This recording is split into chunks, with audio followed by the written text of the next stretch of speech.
Alors, Loïc, c'est l'un de mes élèves. Il est vraiment très talentueux. Il a une technicité qui est vraiment impressionnante. Et on voit vraiment qu'il enchaîne bien de la voix de poitrine à la voix de tête. C'est un super autodidacte.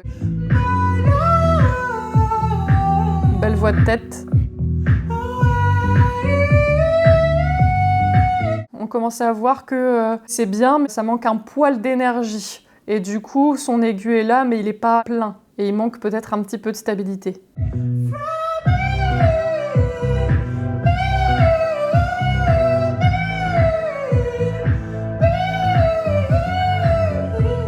Pour nous, du coup, en tant que chanteurs, pour mettre un peu plus de pression pour que l'air arrive et qu'on ait vraiment la note bien comme il faut et où ça résonne bien, on a besoin d'avoir de l'énergie. Et du coup, là, pour le coup, ça manque un petit poil d'énergie parce que déjà, de base, la chanson est assez rapide. C'est difficile d'enchaîner. Il faut vraiment savoir à quel moment respirer et à quel moment renvoyer de l'énergie. C'est tout le temps relâchement pour l'inspiration. Et tac, j'envoie mon énergie pour après mes aigus. Mais du coup, c'est ça et c'est tout le temps là. Sur cette partie-là, c'est vraiment tout le temps. Et c'est vraiment la chose qui est la plus fatigante et la plus technique. Deux conseils, ce serait de ralentir un petit peu le morceau pour pouvoir justement apprendre et bien noter aussi ses inspirations, apprendre à relâcher rapidement et à donner aussi beaucoup d'énergie rapidement. Ça, c'est mon premier conseil. Mais le deuxième, c'est vraiment ça qui est le plus important, c'est que pour avoir de l'énergie, il faut partir de son cœur. Ça veut dire que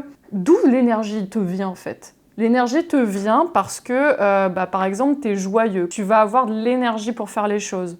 Il faut te servir de ça pour pouvoir, par exemple, pour tes aigus, avoir des beaux aigus qui soient bien maîtrisés. Et là, je pense soit que c'est pas la chanson préférée peut-être de Loïc, ou alors c'est un passage qu'il a beaucoup répété, et donc c'est pas quelque chose où il a beaucoup de joie là sur cette vidéo-là. Et c'est dommage. Donc mon conseil, c'est prenez des choses que vous aimez, et puis allez-y à fond, et mettez vos tripes et vos émotions.